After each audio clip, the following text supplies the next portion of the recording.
Bismillahirrahmanirrahim. Assalamualaikum warahmatullahi wabarakatuh.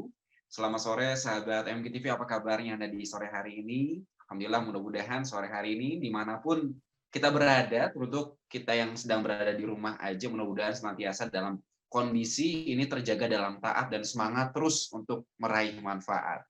Karena tentu dengan manfaatlah sahabat MKTV kita senantiasa diberkahi oleh Allah dan diberikan ridho oleh Allah Subhanahu wa Ta'ala. Termasuk pada sore hari ini, sahabat MKTV, insya Allah kita akan coba charging hati kita kembali, ngecas lagi satu pekan kita tidak berjumpa dalam program Sahabat Peduli. Insya Allah kita akan coba dengarkan dan juga kita selami informasi-informasi yang mudah-mudahan kembali menggugah kepedulian hati kita, termasuk melalui satu program yang ditunggu-tunggu tentu oleh Anda semua, program Sahabat Peduli. Insya Allah kali ini kita akan bersama salah satu juga narasumber kita dari DT Peduli, yaitu Pak Riyadi Suryana SHUM MA, yang merupakan manajer kemitraan program DT Peduli dan juga ketua daripada KPN 2020. Nah ini ya, Kurban Peduli Negeri.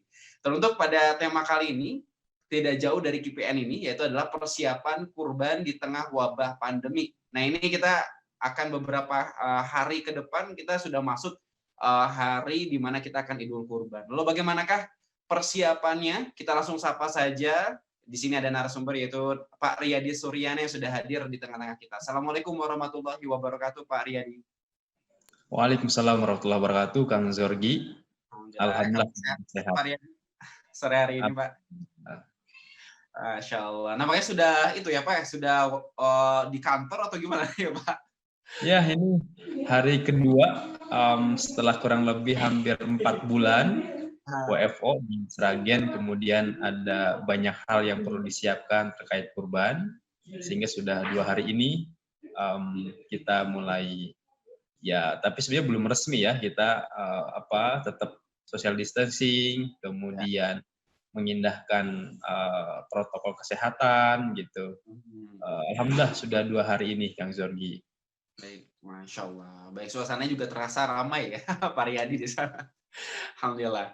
Baik, Pak Riyadi, ini terkait tema kita, persiapan kurban di tengah wabah pandemi. Kita kemarin sempat beberapa segmen episode ya Pak Riyadi, kita berbincang mengenai kurban peduli negeri. Nah mungkin hari ini, di waktu ini berbeda mungkin dengan episode yang lalu. Mungkin bisa disampaikan informasi terkait kembali mengenai kurban peduli negeri, Pak Riyadi, silakan.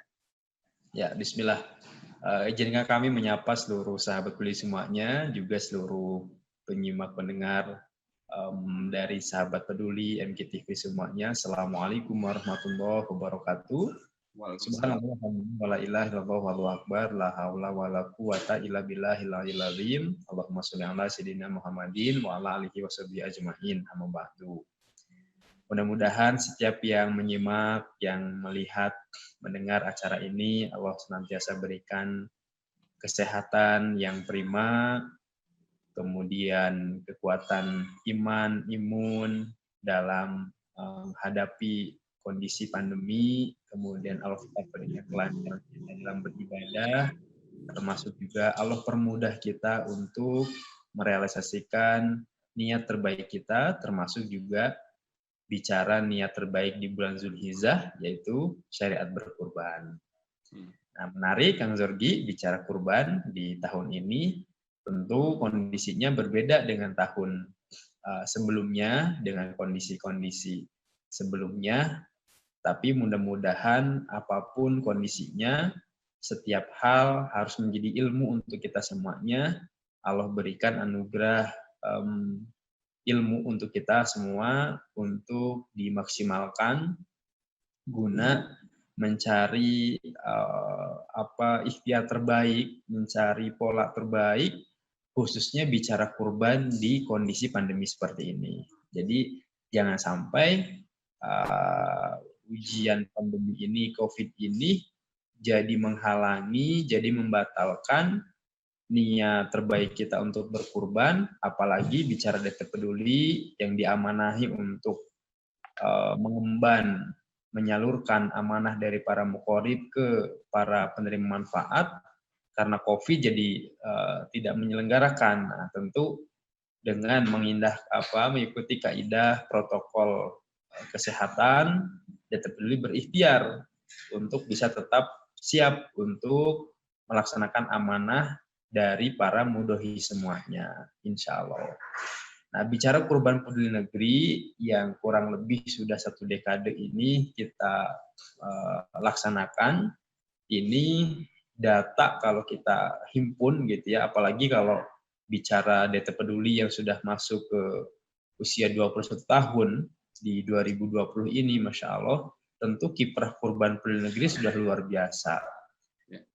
Tercatat di 1 tahun terakhir 2019 kiprah kita bahkan bukan hanya dalam negeri tapi juga sampai ke luar negeri, ke dunia Islam, Bang Zorgi. Baik itu Palestina, Suriah, Somalia, kemudian yang terbaru kita tahu juga saudara muslim Rohingya yang ada di Myanmar dan juga Bangladesh. Bicara Indonesia, alhamdulillah kita sudah menjangkau dari Aceh sampai dengan Papua. Itu sebanyak 17 provinsi data terakhir di 225 kecamatan atau 90 kabupaten kota.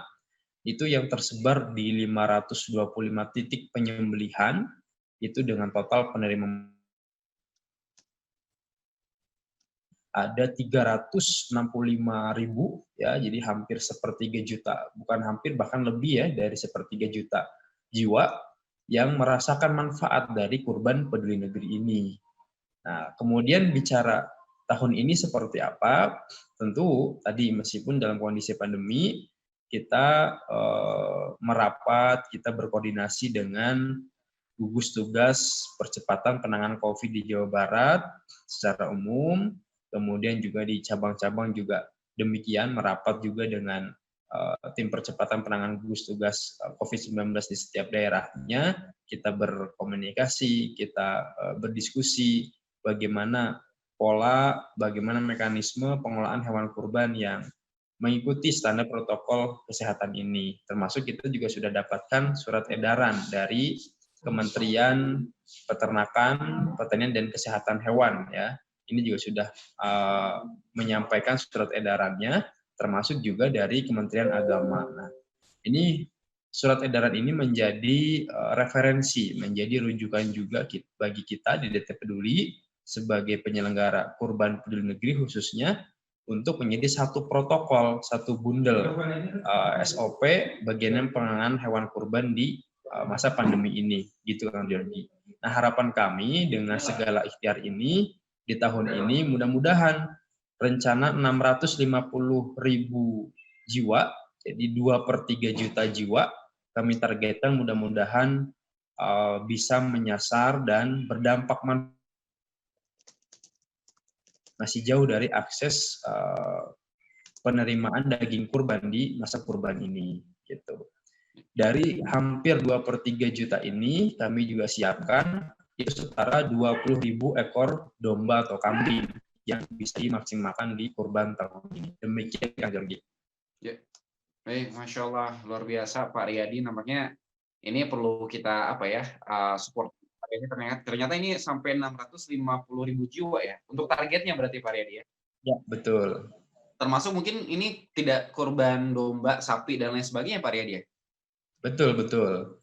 Jadi bicara hewan kurban, ini yang menarik, kita di Palestina itu fokusnya unta, dan DT Peduli alhamdulillah mewakili lembaga filantropi Islam di Indonesia ini mendapat penghargaan NGO terbanyak penyembelihan kurban unta di Gaza, Palestina, Masya Allah. Dan ini menjadi diferensiasi barangkali pembeda dari yang lain, bahwa DT Peduli memiliki satu produk kurban yang khas, yaitu unta, yang bisa jadi belum banyak mukorib gitu merasakan bagaimana berkurban hewan unta.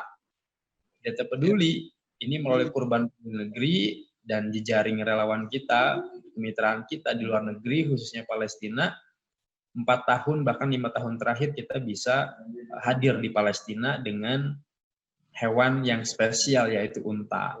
Data terakhir kita alhamdulillah sebanyak 116 ekor di tahun kemarin ini kita bisa sembelih untuk kita bagikan baik di wilayah Gaza Utara, Gaza Tengah maupun Gaza Selatan seperti itu yang bagi. Yeah. Baik, Masya Allah itu dia. Jadi kalau di Palestina itu ada unta ya Pak Riyadi ya. Jadi insya Allah kita pun juga nanti ada pilihannya Pak Riyadi ya.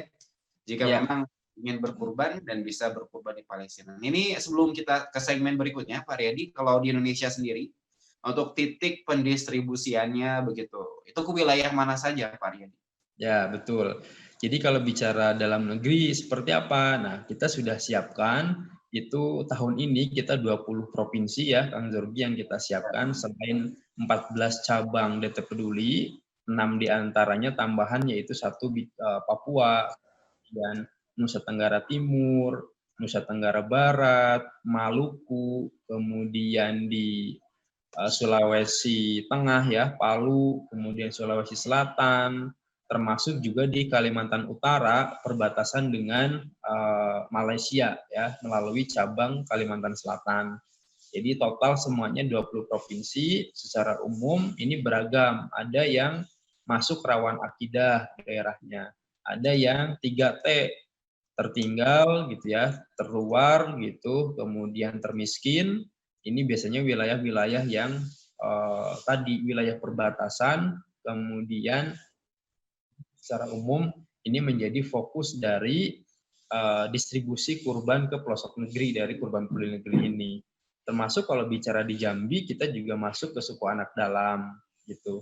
Kemudian yang menarik itu di Halmahera, kita masuk di satu suku yang benar-benar masih primitif, bahkan kurban ini menjadi pintu masuk awal Islam ke sana. Apa yang didakwahkan? Sederhana. Bagaimana tata cara membersihkan diri, mandi, menggunakan sabun, menggunakan sampo. Ini dakwah yang nyata. Mereka datang dengan cara hidup Islam dan akhirnya memeluk Islam. Nah ini bagian dari sedikit kisah bagaimana dampak dari kurban peduli negeri. Baik. Masya Allah. Alhamdulillah Pak Riyadi menarik sekali kurban yang ditawarkan oleh DT Peduli sendiri ya Pak Riyadi. Kalau kita di sini ya kurban paling ke komplek-komplek ya Pak Riyadi yang memang sudah biasa untuk menikmati daging kurban sendiri. Tapi beda di DT Peduli tentu mudah-mudahan kita di antara yang juga bisa menikmatinya dan selebihnya Pak Riyadi insya Allah kita akan lanjutkan di segmen berikutnya, segmen kedua dan tetaplah bersama kami sahabat MGTV. Insya Allah kita masih akan coba menyelami lebih dalam terkait kurban peduli negeri bersama Pak Riyadi sesaat lagi.